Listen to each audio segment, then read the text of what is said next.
അപ്പം വിജയുടെ ഇപ്പോൾ ആട് 3 ഇറങ്ങുന്നു എന്ന് പ്രേക്ഷകരിലേക്ക് എത്തുമ്പോൾ തന്നെ ഓൾറെഡി ഒരു എക്സൈറ്റ്മെന്റ് ഉണ്ട്, പ്രേക്ഷകർക്ക് ഉണ്ടാകുന്ന ഒരു എക്സൈറ്റ്മെന്റ് ഉണ്ട്. ഇപ്പം ഓരോ ക്യാരക്ടറിനെ റീഇൻട്രൊഡ്യൂസ് ചെയ്യുമ്പോൾ ഉണ്ടാകുന്ന ഒരു നിങ്ങളുടെ ചെയ്ത പ്രൊമോഷൻ രീതി എല്ലാം ഡിഫറെന്റ് ആണ്. ഇപ്പൊ ട്രെയിലർ ഇറങ്ങിയ സമയത്ത് എൻ്റെ ഫസ്റ്റ് പോസ്റ്റർ ഒക്കെ ഇറങ്ങിയ സമയത്ത് ഇത് ആട് 3 എന്താണ്, വിന്റേജിലോട്ടാണോ പോകുന്നത്, എന്താണെന്ന് ഒരു ഗ്രാഫ് കിട്ടുന്നില്ല. ട്രെയിലർ ഇറങ്ങിയപ്പോൾ വേറൊരു എല്ലാം കൺഫ്യൂസ് ചെയ്ത് എന്താണ് ശരിക്കും പ്രേക്ഷകർ ആട് 3 എക്സ്പെക്ട് ചെയ്യുന്നത്? ഒരു ഫൺ റൈഡ് ആണോ? തീർച്ചയായും. കാരണം ഇന്നലെ ട്രെയിലർ കണ്ടു കഴിഞ്ഞപ്പോൾ തന്നെ ആളുകൾക്ക് മനസ്സിലായത് നമ്മുടെ രാജാവിൻ്റെ ക്യാരക്ടറൈസേഷൻ ഒരു പ്രത്യേക ഘട്ടത്തിലെത്തുമ്പോൾ നിങ്ങൾ കണ്ടതാണ്. നമ്മുടെ സിനിമയുടെ സ്വഭാവം പൂർണ്ണമായും വെളിവാക്കുകയാണ്. അപ്പോൾ ഇത് കണ്ടപ്പോൾ തന്നെ ഒരുപാട് ഇൻട്രസ്റ്റിംഗ് ആയിട്ടുള്ള തിയറീസ്, സ്പെക്യുലേഷൻസ്, അങ്ങനെ ഒരുപാട് കാര്യങ്ങൾ ഓൺലൈനിൽ ഫ്ലോട്ട് ആവുന്നുണ്ട്. എന്നാലും ഏറെക്കുറെ നമ്മൾ പറയാൻ ആഗ്രഹിച്ചത് തന്നെയാണ് ആളുകൾക്ക് മനസ്സിലായിരിക്കുന്നത്. നിങ്ങൾക്കത് ആദ്യത്തെ സെക്ഷൻ ഓഫ് പോസ്റ്റേഴ്സിൽ നിന്നൊക്കെ തന്നെ നിങ്ങൾക്കൊരു ക്ലൂ കിട്ടിയിട്ടുണ്ടാവും. ഒരു കാലഘട്ടത്തിൻ്റെ കഥ കൂടിയുണ്ട് നമ്മുടെ ആട് 3-ൽ. ഇത്തവണ നമ്മൾ ഒരു ടൈം ലൈനും കൂടി കൂടുതൽ അവതരിപ്പിക്കുന്നുണ്ട്. അത് നിങ്ങൾക്ക് ഏകദേശം മനസ്സിലായി കാണും. അപ്പം മറ്റൊരു ടൈം ലൈനിൽ ഒരു ഭൂതകാലത്തിൽ എന്ന് വിളിക്കാവുന്ന ഒരു കാലത്തിൽ ഇവരുടെ ലുക്ക് ആൻഡ് ഫീലുള്ള മറ്റൊരു കൂട്ടം പുതിയ ക്യാരക്ടേഴ്സ്, ഒരു ആട് മണ്ണിൽ എങ്ങനെ ഷാജി പാപ്പനും സർബത്ത് ഷമീറും അറക്കലും ഒക്കെ വന്നോ അതുപോലെ ഒരു കൂട്ടം ആളുകൾ കൂടി നമ്മുടെ ആടിൻ്റെ യൂണിവേഴ്സിലേക്ക് വരികയാണ്.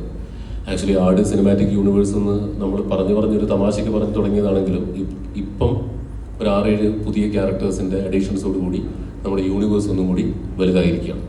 നിങ്ങൾക്ക് അവരെ വേണമെങ്കിൽ മറ്റൊരു ടൈം ലൈനിൽ ജീവിച്ചിരുന്ന അല്ലെങ്കിൽ ജീവിക്കുന്ന ഒരേ രൂപസാദൃശ്യമുള്ള ആളുകൾ എന്ന് വിളിക്കാം, അല്ലെങ്കിൽ പുനർജന്മങ്ങൾ എന്ന് വിളിക്കാം. എങ്ങനെയാണെങ്കിലും നമ്മുടെ പടത്തിലേക്ക് ഒരു ടൈം ലൈൻ കൂടെ ആഡ് ചെയ്യപ്പെടുകയാണ്. ബേസിക് ഫ്ലേവറിലൊന്നും ഒരു മാറ്റമില്ല. നമ്മുടേത് ഹ്യൂമർ പടം തന്നെയാണ്. അത് നിങ്ങൾ കണ്ടതാണ് ട്രെയിലറിൽ. പിന്നെ scale, canvas, scope, production value എല്ലാം നമ്മൾ ഒന്ന് അപ്ഗ്രേഡ് ചെയ്തിട്ടുണ്ട്. പിന്നെ ഒരുപാട് കൂടുതൽ ഒരുപാട് കൂടുതൽ അപ്ഗ്രേഡ് ചെയ്തിട്ടുണ്ട്. അത് കഥ ആവശ്യപ്പെട്ടത് കൊണ്ടാണ്. കാരണം ഒരു ഭയങ്കര ഇൻട്രസ്റ്റിംഗ് ആയിട്ടുള്ള ഒരു സിനിമയായിരിക്കും ആട്. നമ്മുടെ സിനിമയുടെ സ്ലാപ്സ്റ്റിക് സ്വഭാവം നിലനിർത്തിക്കൊണ്ട് തന്നെ നമ്മൾ ഫാൻറ്റസി എലമെന്റുകൾ ചേർത്തുകൊണ്ട് ചെറുതായിട്ടൊന്ന് എപ്പിക് ഫാൻറ്റസി എന്ന് വിളിക്കാവുന്ന ഒരു രൂപത്തിലേക്കാണ് ഇത്തവണ ആട് പ്രസന്റ് ചെയ്യപ്പെടുന്നത്. ആടിൻ്റെ 3ാം ഭാഗം ഒരു വ്യത്യസ്തമായൊരു സിനിമ അനുഭവമായിരിക്കും. ഒരു വ്യത്യസ്തമായൊരു കോമഡി സിനിമയായിരിക്കും.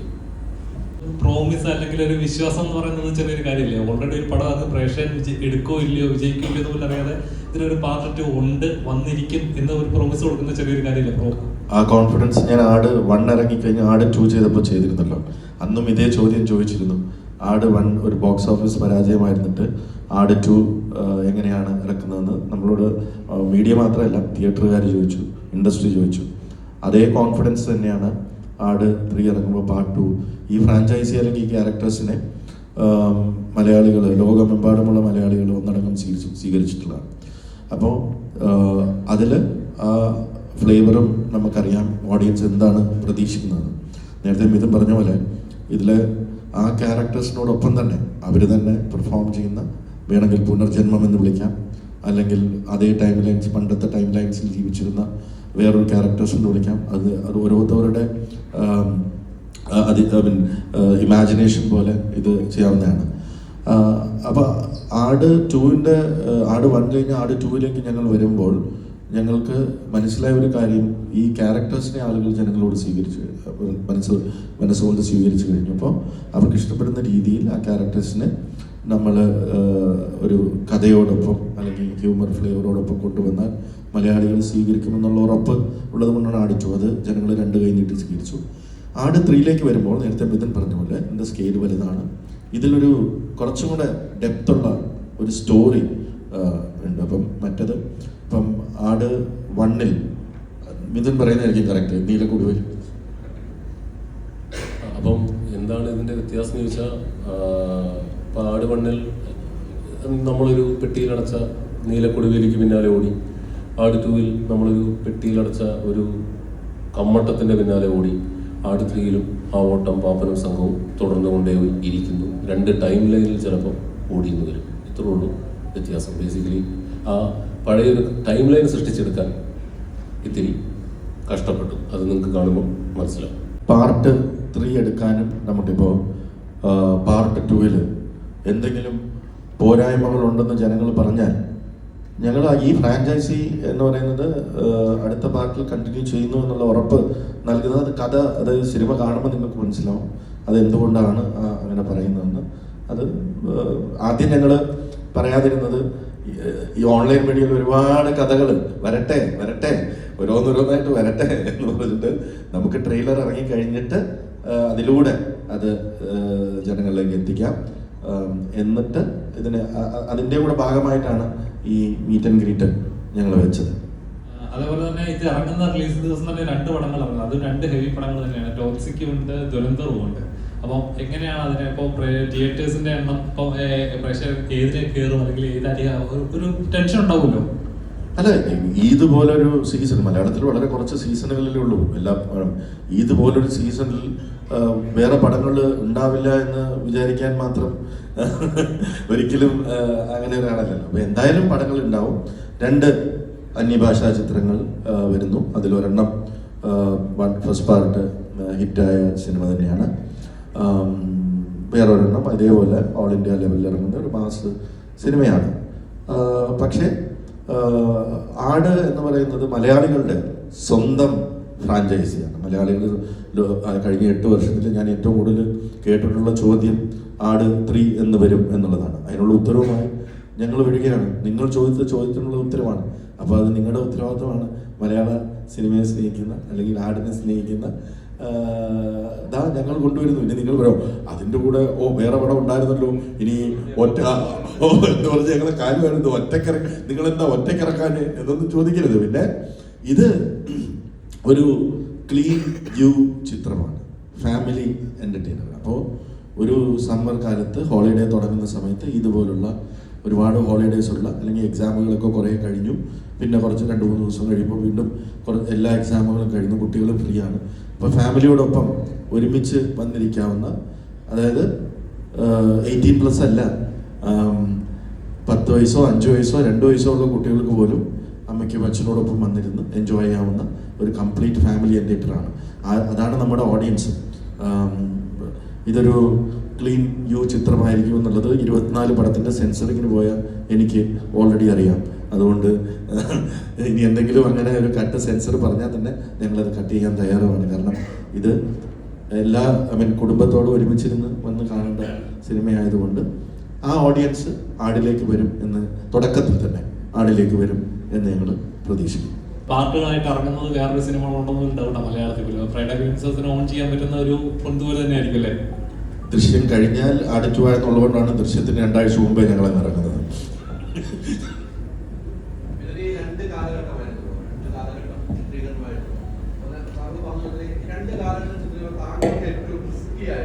ഡയറക്ടർ എന്ന നിലയിലേക്ക് തോന്നിയത് എന്തായിരിക്കും? 2 കാലഘട്ടവും 2 രീതിക്കാണ് ചിത്രീകരണം. കുറേ ദിവസങ്ങൾ ഏറ്റെടുത്ത് ഉണ്ടായിരുന്നു. ആ ഏറ്റവും റിസ്ക് ഏതായിരുന്നു ആ 2 കാലഘട്ടം ഷൂട്ട് ചെയ്യുമ്പോൾ താങ്കൾക്ക് ഡയറക്ടർ എന്ന നിലയിലേക്ക് സ്ക്രിപ്റ്റ് എഴുതുമ്പോഴും? തീർച്ചയായും എഴുതുമ്പം നമുക്കങ്ങനെ കാലഘട്ടങ്ങളുടെ ഡിഫറൻസ് വലുതായിട്ട് ഫീൽ ചെയ്യില്ല. കാരണം ഹ്യൂമർ 2 കാലഘട്ടത്തിലും വർക്കൗട്ട് ആക്കുക എന്നുള്ള ഫോക്കസേ നമുക്ക് ഉണ്ടാവുള്ളൂ. പക്ഷേ ഇത് എക്സിക്യൂഷനിലേക്ക് കടക്കുമ്പോഴാണ് നമ്മൾ ചലഞ്ചസ് നേരിടുക. കാരണം ഒരു 10-25 കുതിരകളൊക്കെ സിംഗിൾ ഫ്രെയിമിൽ വരിക എന്ന് പറഞ്ഞാൽ, ഞാനങ്ങനെ കുതിരകളൊന്നും ഇതിനു മുമ്പ് ഒരുപാട് വെച്ച് ഷൂട്ട് ചെയ്തിട്ടില്ല എന്ന് തന്നെ പറയാം. അപ്പോൾ പെട്ടെന്ന് നമ്മളൊരു വലിയ ഒരു എപ്പിക് സെറ്റപ്പിലേക്ക് ചെല്ലുമ്പം അത് റിയലി ചലഞ്ചിങ് ആയിരുന്നു. കാരണം 5-6 ഷോട്ടുകളൊക്കെ മാത്രം എടുക്കാൻ പറ്റുന്ന ദിവസം ആക്ടേഴ്സ് ഹോഴ്സ് റൈഡിങ് പഠിക്കണം.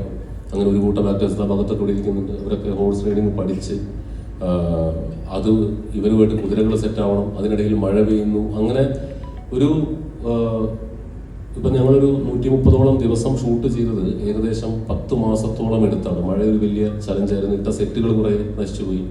പക്ഷെ അതെല്ലാം മറികടന്നുകൊണ്ട് നമ്മളിപ്പം റിലീസിന് തയ്യാറെടുത്ത് നിൽക്കണം. അപ്പോൾ ഓഫ് കോഴ്സ് ഭൂതകാലം ഷൂട്ട് ചെയ്തപ്പം, പാസ്റ്റ് ടൈം ലൈൻ ഷൂട്ട് ചെയ്തപ്പം ഭയങ്കര ബുദ്ധിമുട്ടുകളുണ്ടായിരുന്നു, ചലഞ്ചിങ് ആയിരുന്നു.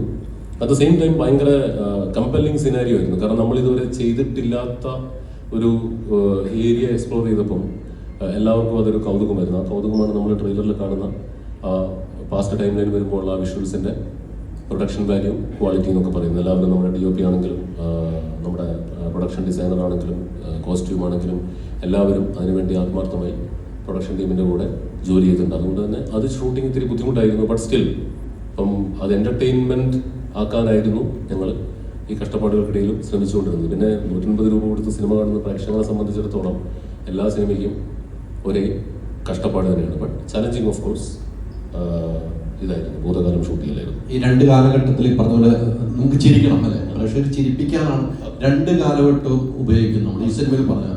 അപ്പോൾ എൻ്റെ 2 കാലഘട്ടത്തിൽ മീറ്ററിൻ്റെ കാര്യത്തിലൊക്കെ ഒരു ശ്രദ്ധ ഡയറക്ടറും നിങ്ങളെല്ലാവരും ശ്രദ്ധിക്കേണ്ടായിരുന്നു. അത്തരം ഒരു ശ്രദ്ധ ഏതിനായിരിക്കും ഏറ്റവും കൂടുതൽ വേണ്ടി വന്നിരുന്നത്? അവരുടെ നമുക്ക് ചിരിക്കണം, 2 കാലഘട്ടം ചിരിക്കാൻ പറ്റുമെന്ന് പറയുന്നത്. അപ്പോൾ കറക്റ്റ് ആയിരിക്കും മീറ്റർ പോകേണ്ട, കറക്റ്റ് മീറ്ററിൽ തന്നെ പോകണം. അതിൽ ഏറ്റവും ശ്രദ്ധ ചെലുത്തിയത് ഏതിലായിരിക്കും? അതിൽ ഭൂതകാലത്തിലെ കോമഡികൾക്ക് ഭാഷാപരമായ ചില പരിമിതികളുണ്ട്. നമ്മളിവിടെ അടിക്കുന്ന പോലത്തെ നമ്മുടെ മോഡേൺ സ്ലാങ് ഉപയോഗിച്ചിട്ട് നമുക്ക് അവിടെ എളുപ്പത്തിൽ ഒരു സാധനം പറഞ്ഞ് ഫലിപ്പിച്ച് രക്ഷപ്പെടാൻ പറ്റില്ല. അപ്പം അവിടെ നമ്മൾ ചിലപ്പം കൊളോക്കിയൽ അന്ന് കാലത്ത് ഉപയോഗിച്ചിരുന്ന മലയാളം പറഞ്ഞാൽ ചിലപ്പോൾ ഇന്നത്തെ കാലത്ത് ആൾക്ക് മനസ്സിലായില്ല എന്ന് വരും. അങ്ങനെ ഒരു അപകടം ഉണ്ടായിരുന്നു. അപ്പോൾ അന്നത്തെ കാലത്തെ ഭാഷ എന്ന് പറയുന്ന സാധനത്തിന് ഏറ്റവും സിമ്പിളായിട്ട് ക്രാക്ക് ചെയ്തിട്ട് സംസാര ഭാഷയിലേക്ക് ആക്കി, എന്നാൽ ആ ഒരു ഡിഫറൻസ് ഫീൽ ചെയ്യണമല്ലോ. ആ ഡിഫറൻസ് ഫീൽ ചെയ്ത് ഹ്യൂമർ ക്രിയേറ്റ് ചെയ്യാൻ വേണ്ടി എല്ലാവരും കഷ്ടപ്പെട്ടിട്ടുണ്ട്. കാരണം പറയുന്ന ഹ്യൂമറൊക്കെ റിജക്റ്റ് ആയിക്കൊണ്ടിരിക്കും. കാരണം ആ കാലത്ത് നമുക്ക് പറയാൻ പറ്റില്ല. അപ്പം അതിൻ്റെ ഭാഷയെല്ലാം ഒരു അല്പം പഴയ കാലത്തേക്ക് വെച്ച് അതൊരു സംസാര ഭാഷയാക്കി മാറ്റി. അങ്ങനെ ഇപ്പം ഇദ്ദേഹം ചെയ്യുന്ന കഥാപാത്രത്തിൻ്റെ പേര് എഞ്ചിനീയർ വറീദ് മാപ്പിള എന്നാണ്. വറീദ് മാപ്പിളയ്ക്ക് ഒരു കാരണവശാലും സർബത്ത് ഷമീർ പറയുന്ന പോലെ ആ ഭാഷാ പ്രയോഗം തന്നെ പറ്റില്ല. അപ്പം അത് ഇദ്ദേഹം ആസ് ആൻ ആർട്ടിസ്റ്റ് ഇദ്ദേഹം പറയുന്ന ഹ്യൂമറുകൾ നമ്മൾ പലതവണ പറഞ്ഞു നോക്കി, അത് നമ്മൾ നാട്ടുകാർക്ക് മനസ്സിലാവുകയും വേണം. അപ്പം അങ്ങനെ ഒരു ചിത്രീകരണ സമയത്ത് അങ്ങനെ ഭാഷാപരമായ ചില എന്താ പറയുക ഇൻട്രസ്റ്റിംഗ് ആയിട്ടുള്ള ട്രീറ്റ്മെൻറ്റുകൾ നമ്മൾ കഷ്ടപ്പെട്ട് പിടിച്ചിട്ടുണ്ട്. അത് ഭാഷകളുടെ വ്യത്യാസമാണ്. ഈ വിജയബാബു കഴിഞ്ഞ ദിവസം എൻ്റെ ഇന്റർവ്യൂവിൽ പറഞ്ഞു, ജയസൂര്യ ഒരു ബുക്കുമായിട്ടാണ് വരുന്നത്, കുറേ കാര്യങ്ങൾ എഴുതിയാണ്, പക്ഷെ ഒരു കാരണവശാലും വിതുരൻ സമ്മതിക്കില്ല. അങ്ങനെയാണ് നിങ്ങൾ നമ്മളോട് എന്തെങ്കിലും സംസാരിക്കുന്നത്, പിന്നെ എന്തെങ്കിലും ആട്ടെ എന്ന രീതിയിലേക്കുള്ള സംസാരത്തിൽ വരും. അതെങ്ങനെയായിരുന്നു? ആ എക്സ്പീരിയൻസ് എങ്ങനെയായിരുന്നു? ജയേട്ടൻ ഭയങ്കരമായിട്ട് ഹ്യൂമർ സിനിമ ചെയ്യാൻ ഭയങ്കര ഇഷ്ടമുള്ള ആളാണ്. അപ്പം ജയേട്ടൻ ഒരുപാട് കാലം പല പ്ലാറ്റ്ഫോമുകളിൽ ഹ്യൂമർ ചെയ്തിട്ടുള്ളത് കൊണ്ട് ഒരു ഹ്യൂമർ സിറ്റുവേഷനെ ഇപ്പം നമ്മൾ ഹ്യൂമർ സിറ്റുവേഷൻ 10 രീതിയിലൊക്കെ വേണമെങ്കിൽ നമുക്ക് ക്രാക്ക് ചെയ്യാം. അങ്ങനെ ഒരു 6 or 7 രീതി ക്രാക്ക് ചെയ്യാൻ ശ്രമിക്കുന്ന ഒരാളാണ് ജയേട്ടൻ. അപ്പം സ്വാഭാവികമായും അദ്ദേഹത്തിൻ്റെ ക്യാരക്ടർ വെച്ച് ഒരുപാട് ഹോംവർക്കുകളൊക്കെ ആയിട്ടാണ് വരിക. എന്നിട്ട് അത് അവിടെ വന്ന് നമ്മളിങ്ങനെ റിഹേഴ്സ് ചെയ്ത് അതിനകത്ത് ഏറ്റവും നല്ലതെന്ന് തോന്നുന്നതാണ് നമ്മൾ എടുക്കുക. അപ്പം അത് ജയേട്ടൻ ആട് 1 മുതൽ നമ്മൾ പിന്തുടരുന്ന ഒരു രീതിയാണ്. ഒരു ഹ്യൂമർ സിനിമ ഇപ്പോൾ ചേട്ടൻ വരികയാണെങ്കിൽ ചേട്ടൻ അത് പ്രിപ്പയർഡ് ആയിട്ട് ചേട്ടനെങ്കിൽ ഒരുപാട് കൗണ്ടേഴ്സ് ഉണ്ടാവും. അതിനകത്ത് ചിലപ്പം നല്ല സാധനങ്ങൾ തിയേറ്ററിൽ രസകരമായിട്ട് വർക്കൗട്ട് ആവുന്ന സാധനങ്ങൾ നമ്മൾ ഫിൽറ്റർ ചെയ്തെടുക്കും. അപ്പോൾ ചേട്ടനോട് വർക്ക് ചെയ്യുക എന്നുള്ളത് അങ്ങനത്തെ ഒരു മൂഡിലാണ് പോവുക. മാറ്റങ്ങൾ ഇങ്ങനെ ഓരോ സിനിമയിലും വന്നുകൊണ്ടിരിക്കുമല്ലോ. അതുപോലെ മുണ്ടിലും ജുബയിലും പറ്റാവുന്ന രീതിയിൽ ഉള്ള പരീക്ഷണങ്ങളാണ് നിങ്ങൾ ട്രെയിലറിലൊക്കെ കണ്ടത്. അത് ജയേട്ടൻ്റെയും സരിത ജയസൂര്യ ചേച്ചിയുടെയും ഡിപ്പാർട്ട്മെൻറ്റാണ്. അപ്പോൾ ചെറിയ ട്വീക്കിങ്ങുകൾ മോഡിഫിക്കേഷനുകൾ വരുത്തിക്കൊണ്ട് ആ പാപ്പനിസം നിലനിർത്തിക്കൊണ്ടുള്ള കോസ്റ്റ്യൂംസ് തന്നെയാണ് നമ്മൾ ശ്രമിച്ചിട്ടുള്ളത്. അപ്പം ഇവർ ഗ്യാങ്ങിലുള്ളവരുടെ കഥാപാത്രങ്ങൾ ഓരോരുത്തർക്കും ഓരോ ഗ്രാഫ് ഉണ്ട്. അപ്പം ചിലർക്ക് ഓവറായിട്ട് എക്സ്പ്ലോർ ചെയ്യാൻ പറ്റുക, ചിലർക്ക് നല്ലോണം എക്സ്പ്ലോർ ചെയ്യാൻ പറ്റുമായിരിക്കും. അപ്പം ഇപ്പോൾ ആട് 1-ലുള്ളവരുടെ കഥാപാത്രങ്ങൾ ആട് 2-ലേക്ക് വന്നപ്പോൾ ഇച്ചിരി ഗ്രാഫ് കൂടി. അപ്പോൾ അബുവിന്റെ കഥാപാത്രമായാലും എല്ലാം അങ്ങനെ. അപ്പൊ ആട് 3-ലേക്ക് വരുമ്പോൾ എത്രത്തോളം വ്യത്യാസമുണ്ടോ ഓരോ കഥാപാത്രങ്ങൾ? ഇച്ചിരി എക്സ്പ്ലോർ ചെയ്യാനുള്ള സ്പേസ് കൂടുതലാണോ കുറയാണോ? എക്സ്പ്ലോർ ചെയ്യാനുള്ള സ്പേസ് കൂടിയിട്ടുണ്ട് ഇത്തവണ ട്രെയിലറിൽ പ്രാതിനിധ്യം കണ്ടതുപോലെ സാത്താൻ സേവറിൻ്റെ ഏരിയ കുറച്ച് കൂടിയിട്ടുണ്ട്. ആ ക്യാരക്ടറുടെ കഥയിൽ നിർണായകമായ ഒരു ഏരിയയിൽ പുള്ളീൻ്റെ സീനുകളുണ്ട്. പിന്നെ ക്യാപ്റ്റൻ ക്ലീറ്റസിൻ്റെ ഏരിയ കുറച്ചും കൂടി എക്സ്പ്ലോർ ചെയ്തിട്ടുണ്ട് 2 കാലത്തിലും. പിന്നെ സ്വാഭാവികമായും പടത്തിന് ആട് 2-നേക്കാൾ റൺ ടൈമുള്ള പടമായിരിക്കും. അപ്പം തന്നെ നമുക്ക് ക്യാരക്ടർ എക്സ്പ്ലോറേഷനൊക്കെ കുറച്ചും കൂടി സമയം കൊടുത്തിട്ടുണ്ട്. പിന്നെ ഷാജി പാപ്പനും സംഘവും ഡ്യൂഡും സംഘവുമെല്ലാം മാറ്റമില്ലാതെ തുടരുന്നു. ഇക്കാലത്തും എല്ലാ കാലത്തും പ്രത്യേകിച്ച് ഒരു ഗതിയും പരഗതിയും ഇല്ലാതെ അവർ തുടർന്നുകൊണ്ടേയിരിക്കുന്നു. നിങ്ങൾ ട്രെയിലറിൽ കണ്ട പോലെ അത് മാറുന്നിടത്ത് ആട് ഫ്രാഞ്ചൈസ് അവസാനിക്കുകയാണ്. ഷാജി പാപ്പൻ എന്ന് രക്ഷപ്പെടുന്നോ അന്ന് ആട് അവസാനിക്കും. അപ്പോൾ അവർ രക്ഷയില്ലാതെ തന്നെ തുടർന്നുകൊണ്ടേയിരിക്കും ഇറങ്ങുന്നത്.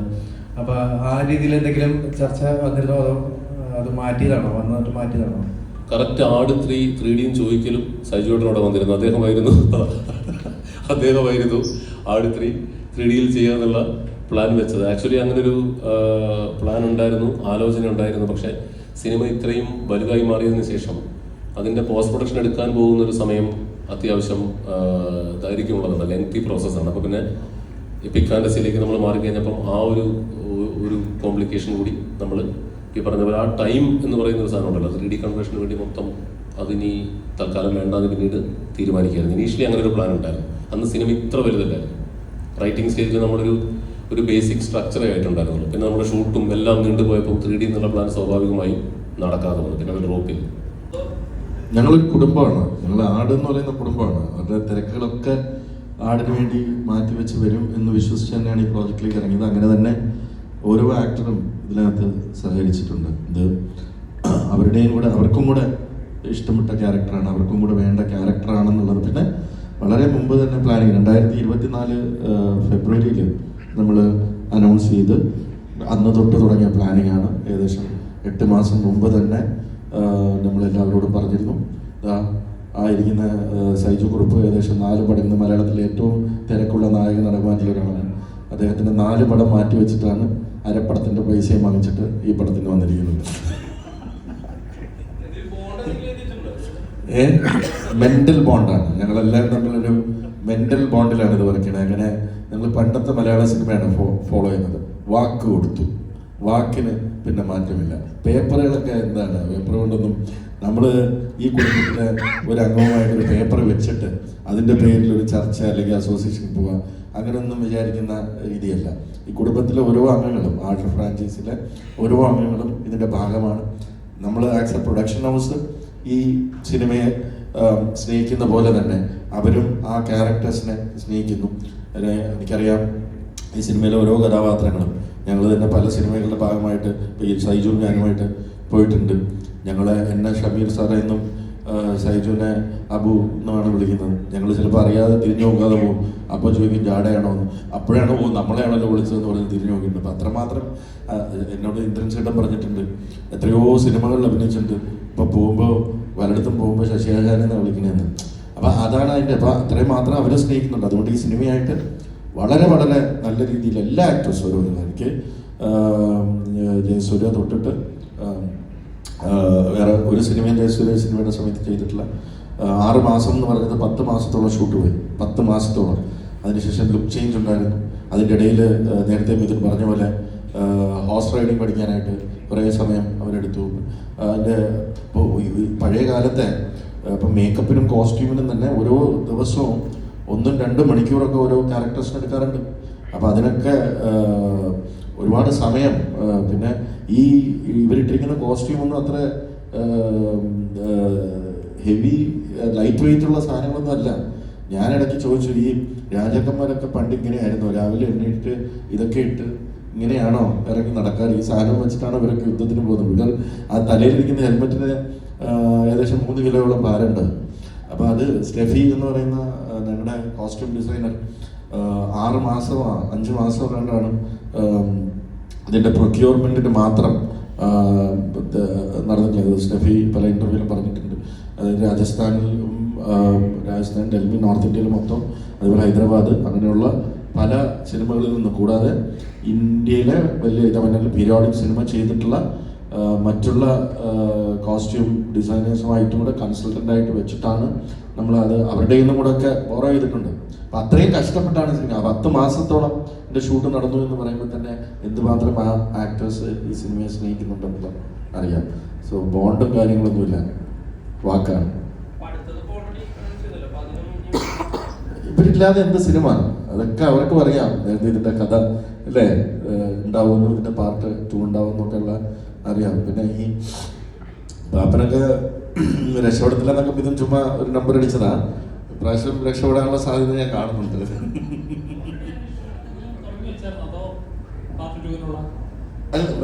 അല്ല, ഷൂട്ട് നമ്മൾ ഫ്രഷായിട്ട് അത് ചെയ്യുള്ളൂ. അത് സ്ക്രിപ്റ്റ് നമ്മൾ ഇത് ഷൂട്ട് ചെയ്യാൻ ഇറങ്ങുന്നത് തന്നെ ഇതിൻ്റെ ഒരു ആദ്യ ഭാഗം ഒരു 2 സിനിമയിൽ നമ്മൾ ആട് ഫ്രാഞ്ചൈസ് അവസാനിപ്പിക്കുകയാണ്. അപ്പോൾ അതിൻ്റെ ഒരു ആദ്യ ഭാഗം ഷൂട്ട് ചെയ്യാം എന്ന് കരുതി തന്നെയാണ് ഇറങ്ങിയത്. അതിൻ്റെ ഒരു അടുത്ത ഭാഗം വരുന്നതിൻ്റെ ഒരു ചെറിയ പ്രിലൂഡ് മാത്രമാണ് നമ്മൾ ഷൂട്ട് ചെയ്തിരിക്കുന്നത്. ബാക്കിയെല്ലാം നമ്മൾ പ്ലാൻ ചെയ്ത ഈ പാർട്ട് ഷൂട്ട് ചെയ്തിരിക്കുന്നു. പിന്നെ അടുത്ത ഭാഗത്തിൻ്റെ സ്ക്രിപ്റ്റ് നമ്മൾ തീർത്ത് വെച്ചിട്ടുണ്ട്. നിങ്ങളിത് ഇഷ്ടപ്പെട്ടു എന്നൊരു ഗ്രീൻ സിഗ്നൽ തന്നാൽ നമ്മളത് തുടങ്ങുന്നതാണ്, എത്രയും വേഗം തുടങ്ങുന്നതാണ്.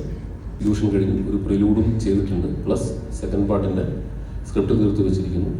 ഇതിൻ്റെ സ്വീകരണത്തിനനുസരിച്ച് നമ്മൾ അതിൻ്റെ ഷൂട്ടിങ്ങിലേക്ക് കടക്കുന്നതാണ്. ഇനി ഇതാ ഞാൻ പറയുന്നു, റെഡിയാണ്.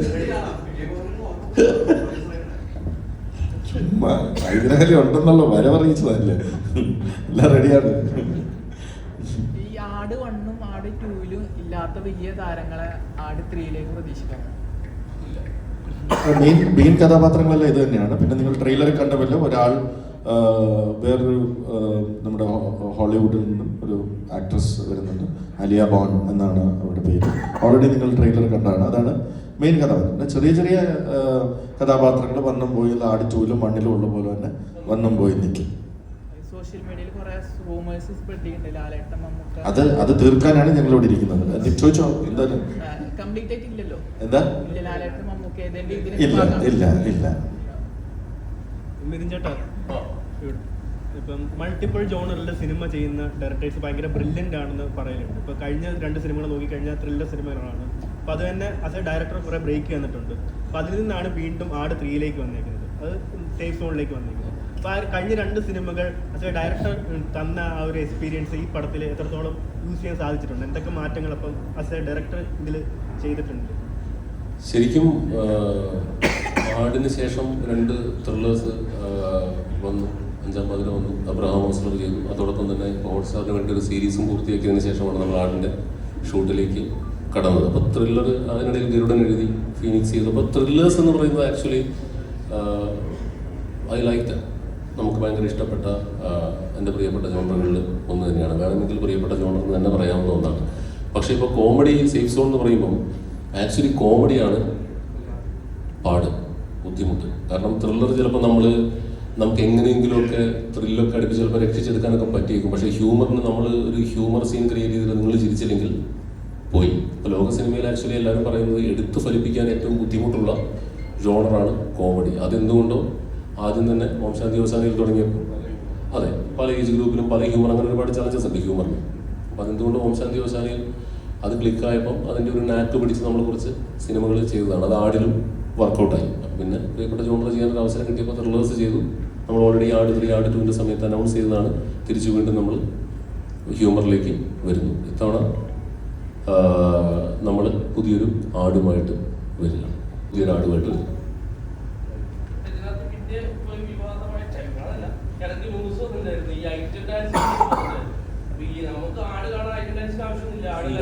ഇല്ല ശരി, എന്നോടാണോ ചോദിക്കുന്നത്? അത് ഞാൻ നിങ്ങളോട് ചോദിക്കേണ്ട ചോദ്യമല്ലേ. ഇത് ആക്ച്വലി നമ്മൾ ആടിനകത്ത് ഐറ്റം സോങ് എന്ന് പറഞ്ഞൊരു കോൺസെപ്റ്റ് ഇല്ല. നമ്മൾ ഫാമിലി സിനിമ ആയതുകൊണ്ട് നമ്മളൊരു ഡാൻസ് സെറ്റ് ചെയ്യും, ഒരു എൻ്റർടൈൻമെൻറ്റ് ഡാൻസ്. കഴിഞ്ഞ പ്രാവശ്യം നിക്കോളും സോണലുമാണ് കളിച്ചത്. അതങ്ങനെ ഒരു ഐറ്റം സോങ് പരിപാടിയായിട്ടില്ല. നമ്മളൊരു നന്നായി ഒരു ഹെവി ഡാൻസ് ചിത്രീകരിക്കുക, ആ സോങ് എൻ്റർടൈൻമെൻ്റ് ആകുക എന്നുള്ളതാണ് നമ്മുടെ മുഖമുദ്ര. കാരണം ഒരിക്കലും നമുക്കൊരു ഐറ്റം സോങ് വെച്ചിട്ട് നമുക്ക് യു സർട്ടിഫിക്കേഷൻ കിട്ടില്ല. അത് സെൻസർ ബോർഡിൻ്റെ പാരാമീറ്റേഴ്സിൻ്റെ ഓപ്പോസിറ്റാണ്. അപ്പോൾ ഇതിനകത്ത് നമ്മളൊരു ഡാൻസ് ആണ് ആക്ച്വലി എല്ലാ ആടിലും നമ്മൾ ആട് 2 മുതൽ ഉദ്ദേശിക്കുന്നത്. അപ്പോൾ അത് ഞാൻ രാവിലെ ഒരു ദിവസം കണ്ണൂർ നോക്കുമ്പോൾ സോഷ്യൽ മീഡിയയിൽ നിഖില ഐറ്റം ഡാൻസ് കളിക്കുന്നു എന്നും പറഞ്ഞ് വലിയ വാർത്ത. അപ്പോൾ എന്നോട് ഡയറക്ടർമാർ സുഹൃത്തുക്കൾ തന്നെ 1-2 പേര് ചോദിച്ചു, നിഖില ഡാൻസ് കളിക്കുന്നുണ്ട്. അപ്പം ഞങ്ങളിതൊന്നും അറിയാതെ ഒരു മൂലയ്ക്ക് ഇരിക്കുകയാണ്. നിഖിലയോട് ചോദിച്ചപ്പോൾ നിഖില അന്ന് പടം വരട്ടെ പറയാമെന്ന് പറയുകയും ചെയ്തു. ആക്ച്വലി നിഖിലയുടെ ഐറ്റം ഡാൻസ് എന്ന് പറഞ്ഞ കോൺസെപ്റ്റ് തന്നെ ഇല്ല. നമുക്ക് ഡാൻസ് ഉണ്ട്, അത് ഈ പറഞ്ഞ പോലെ ഒരു ആള് വന്ന് നമുക്ക് ഡാൻസ് ചെയ്യുന്നുണ്ട്. ഓഫ് കോഴ്സ് നിഖില അല്ല. അതെന്താന്ന് വെച്ചാൽ ഒരു സിറ്റുവേഷന് അനുയോജ്യമായിട്ടുള്ള കോസ്റ്റ്യൂം ഇട്ടിട്ടല്ലേ ഡാൻസ്. ഇപ്പം ഒരു കൊള്ള സംഗീതത്തിൽ ഡാൻസ് കളിക്കുമ്പോൾ ഭരതനാട്യത്തിൻ്റെ ഡ്രസ്സ് ഇട്ട് കളിക്കാൻ പറ്റില്ലല്ലോ. അതുകൊണ്ട് നമ്മുടെ ഈ സിനിമയിൽ കഥാപരമായിട്ട് എങ്ങനെയാണോ അത് ചിത്രീകരിക്കേണ്ടത് അങ്ങനെയാണ് ചിത്രീകരിക്കുന്നത്. അതിനെ ഐറ്റം ഡാൻസ് എന്നൊന്നും വിശേഷിപ്പിക്കാനായിട്ട് ഞങ്ങളല്ല. അത് നല്ല ഹെവി ആയിട്ടുള്ളൊരു പെർഫോമൻസ് ഇതിനകത്തുണ്ട്. അത് ആ ക്യാരക്ടർ അല്ലെങ്കിൽ ആ സിറ്റുവേഷൻ അനുയോജ്യമായിട്ട് എങ്ങനെയാണോ ചിത്രീകരിക്കേണ്ടത്, എന്ത് കോസ്റ്റ്യൂമാണോ വേണ്ടത്, അതാണ് വിജയ് ചേട്ടാ.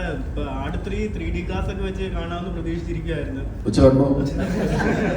എന്നിട്ട് കിട്ടുന്നില്ലെങ്കിൽ ഊരിയാൽ മതി. അടുത്തതിൽ നമുക്ക് 3D വെച്ച് കാണാനൊരു അവസരം ഉണ്ടാവുമോ? അല്ലെങ്കിൽ അതേപോലെ ഇത് തന്നെ വെച്ച് കണ്ടോ? ക്ലിയർ ആവില്ല, അതാ പ്രശ്നം. ഞാൻ നേരത്തെ പറഞ്ഞില്ലേ, അതിന്റെ സാങ്കേതിക ബുദ്ധിമുട്ടുകൾ കുറച്ച് ഞങ്ങൾ വിചാരിച്ചതിനപ്പുറത്തുണ്ട്. ആടെന്ന് പറയുന്ന ഒരു മാസ് ഫിലിമാണ്. അപ്പം എല്ലാ ഒരു മാസ് വൈഡ് റിലീസാണ് ഉണ്ടാവുക. എല്ലാ തിയേറ്ററിലും അതിനുള്ള സിറ്റുവേഷൻ ഉണ്ടോ. പിന്നെ അത് നാളെ ഒന്നാമത്തെ കോസ്റ്റ് കൂടുതലാണ്. പിന്നെ വേണമെങ്കിൽ നമുക്ക് കുറച്ച് ഭാഗം 3Dയിലൊക്കെ ഷൂട്ട് ചെയ്യാം. പിന്നെ അത് ഞങ്ങളൊന്ന് ഡിബേറ്റ് ചെയ്തപ്പോൾ നമ്മുടെ ഫ്രാഞ്ചൈസി ഇങ്ങനെ ആയിരുന്നു. ഇനിയും ഇതിൻ്റെ ഭാഗങ്ങളുണ്ട്, സ്പിൻ ഓഫ്സ് വരാം, പല പല കാര്യങ്ങൾ ആടിനെ റിലേറ്റഡ് ആയിട്ട് വരാം. അപ്പോൾ അതെല്ലാം ഇത് ഒരു വട്ടം ഒരെണ്ണം 3D ചെയ്ത് കഴിഞ്ഞാൽ പിന്നെ ഫ്യൂച്ചറിസ്റ്റിക്കലി എല്ലാം അങ്ങനെ തന്നെ പോകേണ്ടതായിട്ട് വരും. അതുകൊണ്ട് ഇതിപ്പോൾ ഇങ്ങനെയാണ്. നാളെ ഇതിൻ്റെ ഒരു സ്പിൻ ഓഫോ എന്തെങ്കിലും നമ്മൾ പ്ലാൻ ചെയ്യുമ്പോൾ ഇത് 3Dയിൽ ചെയ്യണമെന്നുണ്ടെങ്കിൽ നമുക്ക് നോക്കാം. സൈജേട്ടനാണ് 3Dയുടെ ഒരു ഐഡിയ അതെ. പറഞ്ഞത്. അപ്പൊ അതേപോലെ ആർട്ടിസ്റ്റുകൾ വേറെ എന്തെങ്കിലും ഐഡിയാസ് പറഞ്ഞിട്ടുണ്ട്? ഒരുപാട് ഇതിനകത്ത് ഒരുപാട് നേരത്തെ മൃദം പറഞ്ഞ പോലെ ഒരുപാട് ഇംപ്രവൈസേഷൻ. നിങ്ങൾ ആട് 2ലും 1ലും ചിരിച്ചിട്ടുള്ള പല ഹ്യൂമറുകളും അതിന്റെ കോൺട്രിബ്യൂഷൻ വന്നിട്ടുള്ളത് ആക്ടേഴ്സിന്റെ കയ്യിലാണ്. അത് ആഡിൽ നമ്മൾ വിതിൻ ആ ഫ്രീഡം എല്ലാവർക്കും കൊടുക്കാറുണ്ട്. കോൺട്രിബ്യൂഷൻസ് ആ വെൽക്കം. പക്ഷേ നേരത്തെ പറഞ്ഞ പോലെ ആട് 3 എന്ന് പറയുന്നത് ഓൾറെഡി സ്ക്രിപ്റ്റ് ലെങ്ത് കൂടുതലാണ്. നമുക്കറിയാം ലെങ്ത് കൂടുതലാണ്. 100 സീൻ ഉണ്ടെങ്കിൽ ഒരു സീനിൽ 1 മിനിറ്റ് വെച്ച് ഇംപ്രവൈസേഷൻ കയറുമ്പോൾ തന്നെ 100 മിനിറ്റ് കൂടുന്നു. അപ്പം നമുക്ക് തിയേറ്ററിൽ വരുമ്പോൾ ഇതിന് എടുക്കാനുള്ള ഒരു ലിമിറ്റ് ഉണ്ട്. അതുകൊണ്ട് പല കാര്യങ്ങളും നമുക്ക് അങ്ങനെയാണ് ഡിബേറ്റ് ചെയ്യുന്നത്. മോശമായതുകൊണ്ടല്ല, ആക്ടേഴ്സ് പറയുന്ന ചില സജഷൻസ് ഒക്കെ ബ്രില്യൻ്റ് ആണ്. പക്ഷേ ഒന്ന് നമുക്ക് നേരത്തെ പറഞ്ഞ ഓരോ ഏജ് ഗ്രൂപ്പിനെയും സാറ്റിസ്ഫൈ ചെയ്യുന്ന, ഇപ്പം ഇന്ന് ഒരു 15 വയസ്സുള്ള കുട്ടി സംസാരിക്കുന്ന ഭാഷ അല്ലെങ്കിൽ അവർ എൻജോയ് ചെയ്യുന്ന കോമഡിയുടെ പാറ്റേൺ വേറെയാണ് അവരുടെ.